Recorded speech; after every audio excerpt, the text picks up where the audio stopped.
Pemirsa, ketegangan antara Thailand dan Kamboja terus meningkat tajam setelah jet tempur Thailand menjatuhkan bom ke sasaran militer Kamboja di sepanjang perbatasan yang disengketakan pada Kamis waktu setempat.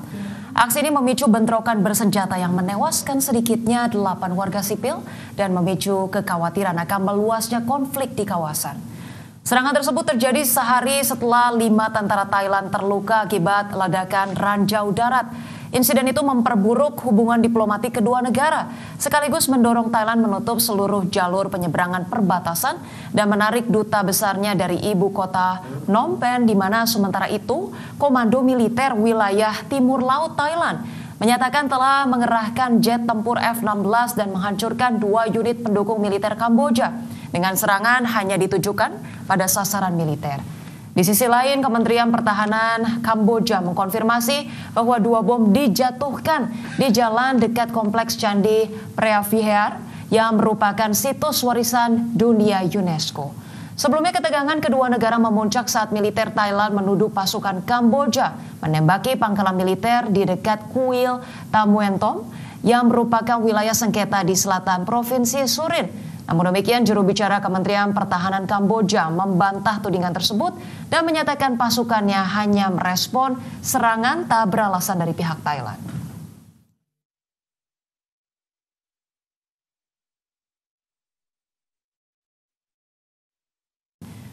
Pemirsa, untuk pertama kalinya sejak Rusia melancarkan invasi besar-besaran lebih dari 3 tahun lalu, aksi protes meluas terjadi di seluruh wilayah Ukraina pada hari Kamis waktu setempat. Ya, di mana aksi unjuk rasa ini bukan terhadap Rusia maupun Presiden Vladimir Putin, melainkan terhadap Presiden Ukraina Volodymyr Zelensky dan anggota parlemen negara tersebut.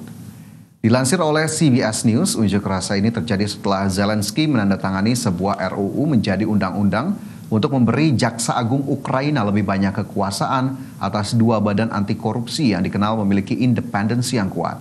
Bahkan beberapa jam sebelum Zelensky menandatangani RUU tersebut, ribuan orang di ibu kota Kiev, kota Lviv di Ukraina Barat, Dnipro di timur, dan Odessa di selatan mengungkapkan rasa frustrasi dan ketakutan dengan menentang larangan darurat militer terhadap pertemuan massa unjuk datang dan berunjuk rasa. Tidak hanya itu, kekhawatiran mereka berakar terhadap otonomi Biro Anti Korupsi Nasional Ukraina dan Kejaksaan Khusus Anti Korupsi yang selama ini telah berupaya memberantas korupsi yang dilakukan oleh pejabat publik. Di sisi lain, sejumlah kritikus berpendapat bahwa undang-undang baru tersebut merupakan pembalasan politik dari pemerintah setempat.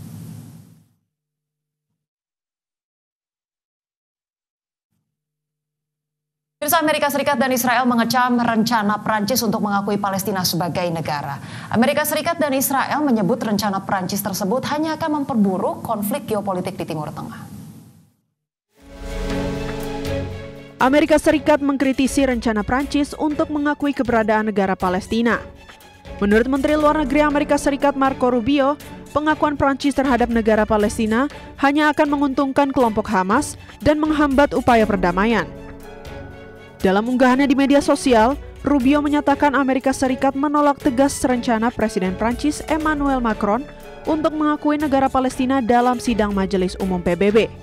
Menurut Rubio, tindakan Prancis tersebut akan melukai perasaan para korban perang Israel dan Hamas. Kecaman terhadap langkah Prancis yang akan mengakui keberadaan negara Palestina juga datang dari pemerintah Israel. Wakil Perdana Menteri Israel Yarif Levin menyebut rencana Prancis mengakui Palestina sebagai negara akan menjadi noda dalam sejarah Prancis dan hanya akan melegalkan bantuan terhadap kelompok teroris. Sementara Menteri Luar Negeri Israel, Israel Katz, menyebut keputusan Prancis untuk mengakui negara Palestina sebagai tindakan sepihak. Katz menyebut tindakan Prancis akan memperburuk ketegangan di kawasan Timur Tengah. Berbagai sumber, IDX Channel.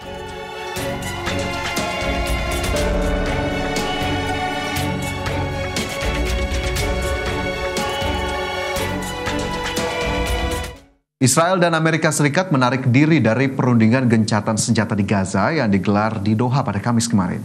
Amerika Serikat menyebut pengunduran diri dilakukan karena menilai Hamas tak memiliki itikat baik untuk gencatan senjata. Israel dan Amerika Serikat kompak menarik delegasi mereka dari perundingan gencatan senjata di Gaza pada Kamis kemarin. Utusan Amerika Serikat untuk Timur Tengah, Steve Witkoff, menyebut ia memutuskan untuk mengundurkan diri dari perundingan akibat tidak adanya itikat baik dari kelompok Hamas dalam perundingan yang digelar di Doha, Qatar. Penarikan diri Israel dan Amerika Serikat pun memperpanjang kemunduran dalam upaya mencapai kesepakatan gencatan senjata di Gaza, Palestina, sekaligus menambah ketidakjelasan rencana pembebasan sandera yang masih ditahan oleh Hamas. Witkoff dalam pernyataannya menyebut para mediator telah melakukan upaya yang signifikan untuk terwujudnya gencatan senjata Israel-Hamas. Namun Witkoff menyebut Hamas tidak terlalu berniat untuk mewujudkan gencatan senjata di Gaza. Menurutnya, Washington sekarang akan mempertimbangkan opsi alternatif untuk memulangkan para sandera Israel, serta mencoba menciptakan lingkungan yang lebih stabil bagi rakyat Gaza.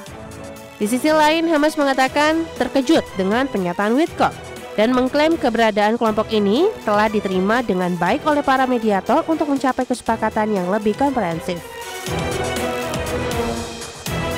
Berbagai sumber, IDX Channel.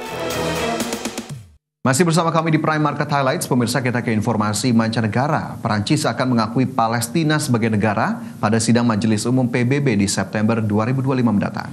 Ya, Presiden Prancis Emmanuel Macron menyebut gencatan senjata di Gaza harus segera dilakukan seiring dengan rencana pengakuan negara Palestina.